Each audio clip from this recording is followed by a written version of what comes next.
अहिल्या की कथा।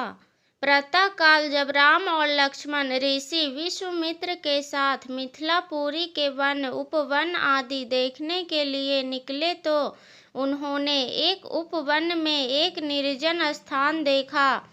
राम बोले, भगवान, यह स्थान देखने में तो आश्रम जैसा दिखाई देता है, किंतु क्या कारण है कि यहाँ कोई ऋषि या मुनि दिखाई नहीं देते। विश्वामित्र जी ने बताया, यह स्थान कभी महात्मा गौतम का आश्रम था। वे अपनी पत्नी अहिल्या के साथ यहाँ रहकर तपस्या करते थे। एक दिन जब गौतम ऋषि आश्रम के बाहर गए हुए थे तो उनकी अनुपस्थिति में इंद्र ने गौतम के वेश में आकर अहिल्या से प्रणय याचना की।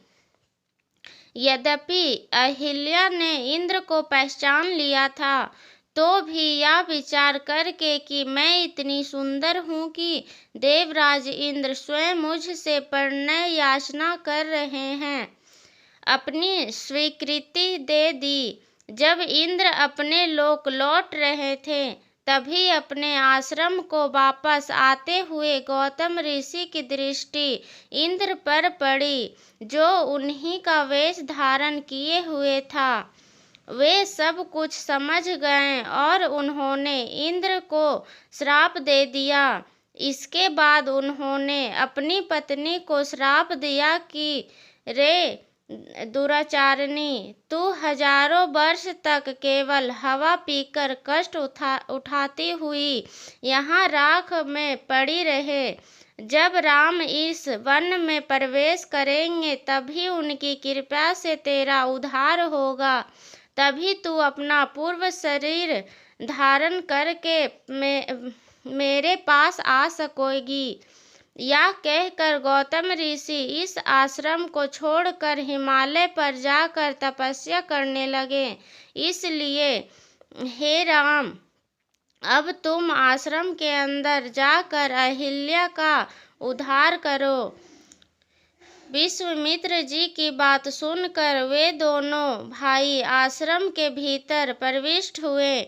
वहां तपस्या में निरंतर अहिल्या कहीं दिखाई नहीं दे रही थी, केवल उनका तेज संपूर्ण वातावरण में व्याप्त हो रहा था।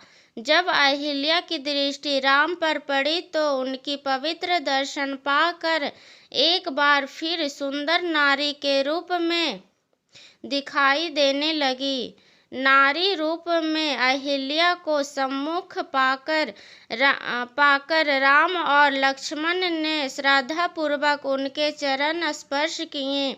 उससे उचित आदर सत्कार ग्रहण करके वे मुनराज के साथ पुनः मिथिलापुरी को लौट आए।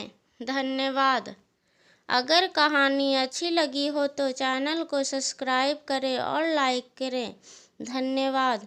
ऐसे ही अच्छी कहानियाँ के लिए हमें सपोर्ट करें और लाइक करें। धन्यवाद।